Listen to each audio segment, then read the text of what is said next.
প্রথম হচ্ছে যারা করেছে তারা দেশের শত্রু, জাতির শত্রু, জনগণের শত্রু। 17 বছরের দীর্ঘ কারাজীবন শেষে মুক্তি পেয়েছেন তিনি। একসময় ফাঁসির মঞ্চের খুব কাছাকাছি পৌঁছে গিয়েছিলেন লুৎফুজ্জামান বাবর। আজ শুধু মুক্ত মানুষই নন, জাতীয় সংসদের একজন নির্বাচিত সদস্য বটে। নেত্রকোনা 4 আসন থেকে বিপুল ভোটে জয়লাভ করে তিনি প্রমাণ করে দিয়েছেন রাজনীতির মাঠে তার শিকড় কতটা গভীরে প্রথিত। তবে এই দৃশ্যমান পরিচয়ের আড়ালে লুকিয়ে আছে রাজনীতির অন্য এক গভীর বাস্তবতা। বাবর এখন আর স্বরাষ্ট্র মন্ত্রণালয়ের মতো কোনো গুরুত্বপূর্ণ নির্বাহী দায়িত্বে নেই। তিনি কেবলই একজন আইন প্রণেতা, কিন্তু রাজনীতির গভীর সমীকরণ যারা ভালোভাবে বোঝেন তারা জানেন বাবর একজন নেতা যাকে শুধু কোনো পদ বা চেয়ার দিয়ে পরিমাপ করার সুযোগ নেই। চাইলেই তিনি পর্দার আড়ালে থেকে এমনভাবে কলকাঠি নাড়তে পারেন যা শুধু বাংলাদেশের অভ্যন্তরীণ রাজনীতি নয়, পুরো দক্ষিণ এশিয়ার ভূরাজনীতি, বিশেষ করে ভারত বাংলাদেশ সম্পর্কের গতিপথ সম্পূর্ণভাবে বদলে দিতে সক্ষম। স্বরাষ্ট্র প্রতিমন্ত্রী থাকাকালে তার যে প্রশাসনিক দক্ষতা ও সুনির্দিষ্ট পরিকল্পনা ছিল, আজ একজন সংসদ সদস্য হয়েও সেই অসম্পূর্ণ পরিকল্পনাগুলো বাস্তবায়নের নতুন সুযোগ তার সামনে এসে দাঁড়িয়েছে। কোনো নির্বাহী ক্ষমতায় না থেকেও তিনি কিভাবে রাষ্ট্রের গুরুত্বপূর্ণ সিদ্ধান্তে প্রভাব ফেলতে পারেন এবং তার পুরনো ছকগুলো নতুন বাস্তবতায় কতটা কার্যকর হতে পারে, সেটাই এখন বড় প্রশ্ন। লুৎফুজ্জামান বাবরের রাজনৈতিক শক্তির মূল জায়গাটি কোনো প্রাতিষ্ঠানিক পদের উপর নির্ভরশীল নয়। 2001 থেকে 2006 সাল পর্যন্ত তিনি যখন স্বরাষ্ট্র প্রতিমন্ত্রীর দায়িত্বে ছিলেন, তখন পুরো দেশের আইন শৃঙ্খলা রক্ষাকারী বাহিনী, গোয়েন্দা সংস্থা এবং বেসামরিক প্রশাসনে এমন একটি নিজস্ব বলয় তৈরি করেছিলেন যার প্রভাব আজও পুরোপুরি মুছে যায়নি। দীর্ঘ 1.5 দশকের বেশি সময় ধরে ক্ষমতার বাইরে এবং কারাগারে থাকলেও রাষ্ট্রযন্ত্রের ভেতরে তার কাজের ধরনকে আদর্শ মানেন এমন মানুষের সংখ্যা নেহাত কম নয়। এখন যেহেতু তিনি এবং তার দল আবার ক্ষমতার কেন্দ্রে ফিরে এসেছে, সেই পুরনো যোগাযোগগুলো পুনরায় সক্রিয় হয়ে ওঠা খুবই স্বাভাবিক। একজন সংসদ সদস্য হিসেবে সরাসরি হয়তো তিনি পুলিশের আইজিপি বা গোয়েন্দা প্রধানকে নির্দেশ দিতে পারবেন না, কিন্তু দলের শীর্ষ নেতৃত্বের উপর তার যে প্রভাব এবং নীতি নির্ধারণ পর্যায়ে তার যে অবাধ প্রবেশাধিকার, তা ব্যবহার করে খুব সহজেই নিজের পছন্দ এবং বিশ্বস্ত লোকদের গুরুত্বপূর্ণ স্থানে পদায়নের ব্যবস্থা করতে পারেন।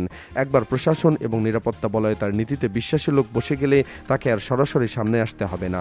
নিজস্ব অবস্থান থেকে রাষ্ট্রের নিরাপত্তা ও রাজনৈতিক কৌশল নির্ধারণ করে দিতে পারবেন, যা পরবর্তী সরকারি আদেশের মাধ্যমে বাস্তবায়িত হবে। এই আলোচনায় সবচেয়ে সংবেদনশীল এবং গুরুত্বপূর্ণ দিকটি হলো ভারত বাংলাদেশ সম্পর্ক।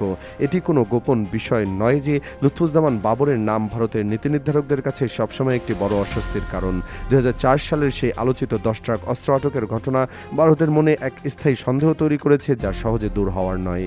ভারতের স্পষ্ট ধারণা ছিল উলফার মতো বিচ্ছিন্নতাবাদী গোষ্ঠীগুলোকে দমনে ভারত যখন মরিয়া, তখন বাংলাদেশের মাটি ব্যবহার করে ভারতের কাছে অস্ত্র পৌঁছে দেওয়ার যে চেষ্টা হয়েছিল, তার পেছনে তৎকালীন স্বরাষ্ট্র প্রতিমন্ত্রী হিসেবে বাবরের পরোক্ষ বা প্রত্যক্ষ ভূমিকা ছিল।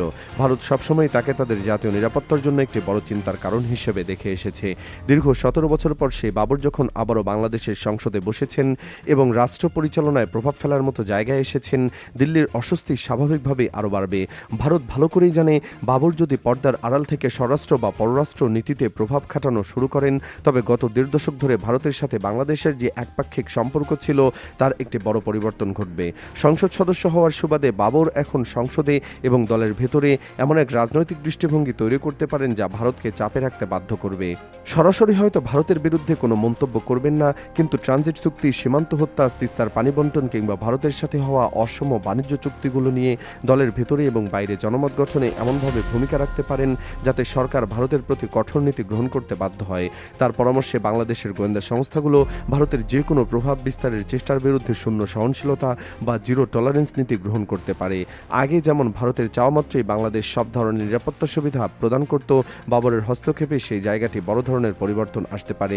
তিনি হয়তো চাইবেন বাংলাদেশ তার প্রতিবেশী দেশের সাথে সম্পর্ক রাখুক, কিন্তু সেটা যেন সমমর্যাদার ভিত্তিতে হয়। ভারতের ওপর অতিমাত্রায় নির্ভরশীলতা কমিয়ে তিনি হয়তো চীন বা অন্য কোনো আঞ্চলিক শক্তির সাথে নিরাপত্তা ও অর্থনৈতিক সহযোগিতা বাড়ানোর পক্ষে দলের নীতি নির্ধারকদের বোঝাতে সক্ষম হবেন। তার এই কৌশলগত পদক্ষেপ ভারত বাংলাদেশ সম্পর্কের সমীকরণকে সম্পূর্ণ নতুন এক রূপ দিতে পারে। স্বরাষ্ট্র প্রতিমন্ত্রী থাকাকালে লুৎফুজ্জামান বাবরের সবচেয়ে বড় এবং আলোচিত পদক্ষেপগুলোর একটি ছিল rapid action battalion battalion RAB গঠন। দেশের আইন শৃঙ্খলা পরিস্থিতি যখন অবনতির দিকে, তখন সামরিক এবং বেসামরিক বাহিনীর সমন্বয়ে এমন একটি বিশেষ বাহিনী তৈরি করেছিলেন যা খুব দ্রুত সময়ে অপরাধ দমনের সাফল্য পেয়েছিল। আজ একজন সংসদ সদস্য হয়ে হয়তো নতুন করে কোনো বাহিনী গঠন করতে পারবেন না, কিন্তু আইন শৃঙ্খলা বাহিনীকে ঢেলে সাজানোর যে পরিকল্পনা তার মাথায় ছিল তা এবার ভিন্ন উপায়ে বাস্তবায়িত করতে চাইবেন। গত 15 বছরে পুলিশ ও প্রশাসনের যে পরিবর্তন এসেছে তার সংস্কার করে তিনি একটি কঠোর এবং পেশাদার বাহিনী গড়ে তোলার জন্য সরকারকে পরামর্শ দিতে পারেন। পুরনো অভিজ্ঞতা কাজে লাগিয়ে হয়তো স্বরাষ্ট্র মন্ত্রণালয়ে এমন এক কৌশল বাতলে দেবেন যার মাধ্যমে রাষ্ট্রের ভেতরের ক্ষতিকর উপাদানগুলোকে চিরতরে নির্মূল করা যায়। তিনি জানেন পুলিশের কোন দুর্বলতার কারণে আইন শৃঙ্খলা ভেঙে পড়ে এবং কোন সংস্কারটি করলে প্রশাসন দ্রুত ফলাফল দিতে পারে। এই প্রায়োগিক অভিজ্ঞতা বর্তমান সরকারের জন্য একটি বড় সম্পদ, যা তিনি পর্দার আড়ালে থেকে নিখুঁতভাবে পরিচালনা করতে পারবেন। রাজনৈতিক দিক থেকে বদলে দেওয়ার ক্ষেত্রে বাবর অত্যন্ত গুরুত্বপূর্ণ ভূমিকা পালন করতে পারেন। দীর্ঘ 17 বছর কারাগারে বসে বাংলাদেশের রাজনীতির প্রতিটি পরিবর্তন গভীরভাবে পর্যবেক্ষণ করেছেন। তিনি জানেন ক্ষমতার পালাবদলের পর কিভাবে প্রশাসনকে নিজেদের অনুকূলে আনতে হয়। দলের ভেতরে এমন এক ঐক্যবদ্ধ শক্তির সঞ্চার করতে পারেন যা যে কোনো অভ্যন্তরীণ দুর্বলতাকে কাটিয়ে উঠতে সহায়তা করবে। তৃণমূলের নেতাকর্মীদের কাছে তার যে বিপুল জনপ্রিয়তা, বিশেষ করে নিজের এলাকা নেত্রকোনা থেকে যে বড় ব্যবধানের সমর্থন পেয়েছেন তা প্রমাণ করে সাধারণ মানুষের সাথে তার সংযোগটা কতটা মজবুত।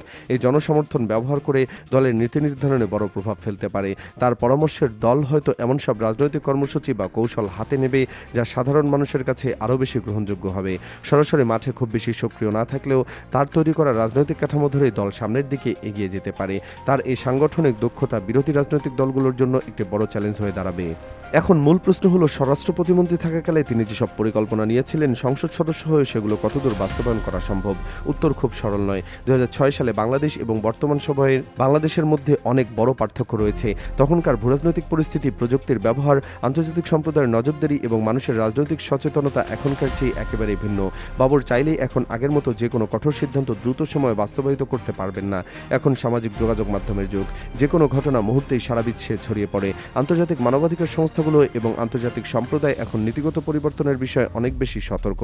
তাই বাবরকে এখন অনেক বেশি সতর্ক এবং সুকৌশলী হতে হবে। চাইলেও আগের কোনো সরাসরি বা দৃশ্যমান কঠোর পদক্ষেপ হয়তো নিতে পারবেন না, তবে কাঠামোগত পরিবর্তনের দিকে মনোযোগ দিতে পারেন। এমনভাবে আইন বা নীতি প্রণয়নে ভূমিকা রাখতে পারেন যা দীর্ঘমেয়াদে তার পুরনো লক্ষ্যগুলোকেই পূরণ করবে, কিন্তু সম্পূর্ণ আইনি এবং আন্তর্জাতিকভাবে গ্রহণযোগ্যতার প্রক্রিয়ার মাধ্যমে। তার পরিকল্পনাগুলো বাস্তবায়নের পথে সবচেয়ে বড় বাধা হতে পারে আমলাতান্ত্রিক জটিলতা। অনেকেই হয়তো চাইবেন না পুরনো সেই নীতিগুলোকে আবার ফিরে আসুক, কিন্তু লুৎফুজ্জামান বাবর এমন একজন নেতা যিনি প্রতিকূল পরিবেশেও নিজের কাজ কিভাবে আদায় করতে হয় তা জানেন। ধীরে ধীরে নিজের কৌশল বাস্তবায়িত করতে শুরু করলে প্রশাসন তার সাথে মানিয়ে নিতে বাধ্য। প্রথমে রাষ্ট্রের গুরুত্বপূর্ণ জায়গাগুলোতে পেশাদার এবং নিরপেক্ষ কর্মচারী পদায়ন নিশ্চিত করার জন্য দলের ভেতরে চাপ সৃষ্টি করবেন। তারপর সেই কর্মচারীর মাধ্যমে অসমাপ্ত কাজগুলো সম্পন্ন করার পথ তৈরি করবেন। সীমান্ত সুরক্ষায় আরও কঠোর নীতি গ্রহণ, দেশের ভেতরের অবৈধ অস্ত্র উদ্ধার এবং এমন একটি নিরাপত্তা ব্যবস্থা তৈরি করা যা বহিরাগত শক্তির প্রভাব রুখে দিতে পারে, এগুলো তার প্রাথমিক লক্ষ্য হতে পারে।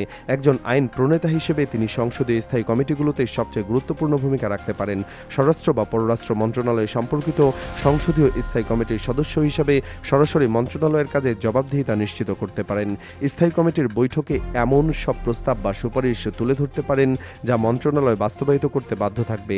একজন মন্ত্রীর চেয়ে একজন প্রভাবশালী সংসদ সদস্য যখন স্থায়ী কমিটির মাধ্যমে চাপ প্রয়োগ করেন তখন আমলারা অনেক বেশি সতর্ক থাকেন। বাবর এই আইনি এবং সংসদীয় ক্ষমতাটুকু পুরোপুরি কাজে লাগাবেন। সরাসরি আদেশ দেবেন না, কিন্তু তার করা প্রশ্ন এবং সুপারিশগুলো প্রশাসনের কাজের দিক নির্দেশনা হিসেবে কাজ করবে। এভাবেই তিনি নির্বাহী ক্ষমতায় না থেকেও নির্বাহী বিভাগের উপর নিজের নিয়ন্ত্রণ প্রতিষ্ঠা করতে পারেন।